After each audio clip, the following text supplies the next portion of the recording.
L'édito politique du jour, c'est avec vous, Françoise Degois. Bonjour, mon cher Patrick, bonjour alors, à tous. On va aller au-delà de l'Assemblée, les niches, les propositions qui vont être discutées.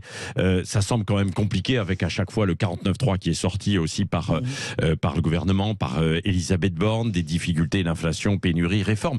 Et aussi ce qu'a dit Emmanuel Macron hier, c'est-à-dire la société aussi qui s'installe un peu dans la violence. Tiens, écoutez. La violence s'installe dans nos sociétés. Et je veux ici dire très clairement que l'action que je compte conduire dans les prochaines années est celle que le gouvernement décline au quotidien et celle d'un combat profond contre ce qui ne doit pas être une fatalité, mais qui est un vrai travail de civilisation. Voilà, donc c'était hier soir à l'occasion du salon des maires et puis la réception à l'Élysée.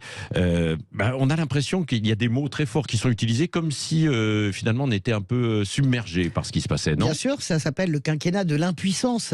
Là, ce que vous entendez ce matin, prononcé hier soir, c'est véritablement le président de l'impuissance. Pourquoi? Parce que la France est la deuxième puissance économique européenne, la 5e, 6e, 7e, on n'est jamais d'accord sur le plan mondial. Et qu'est-ce qu'on nous annonce? D'abord, on nous annonce une pénurie de médicaments. Vous imaginez, médicaments stars, le paracétamol et l'amoxicilline, qui est l'antibiotique, si vous voulez, qui est l'antibiotique préféré pour les enfants. Ça va s'arranger, nous dit le ministre de la Santé, depuis 3 semaines. Ça ne s'arrange pas, d'autant que l'agence du médicament a prévenu et lancé des alertes depuis l'été.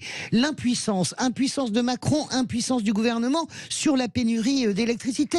RTE annonce des délestages d'électricité, c'est-à-dire à partir du mois de janvier, on va couper 1 heure, 2 heures sur des cibles l'électricité. Pourquoi? Parce que nos réacteurs nucléaires ont du mal à redémarrer. Impuissance sur la pénurie de médecins, la pénurie d'hôpitaux, la pénurie de lits dans les hôpitaux, la pénurie d'infirmières. Ça veut dire que tous ces gens-là ne veulent pas travailler? Non, absolument pas. Ça veut dire que le Covid est passé par là, que les salaires sont minables, que les gens sont épuisés et que on se retrouve là encore devant l'impuissance de faire changer cela. Pénurie de chauffeurs de bus, de trams, de professeurs, voilà. Et tous les jours, vous avez quand même quelqu'un.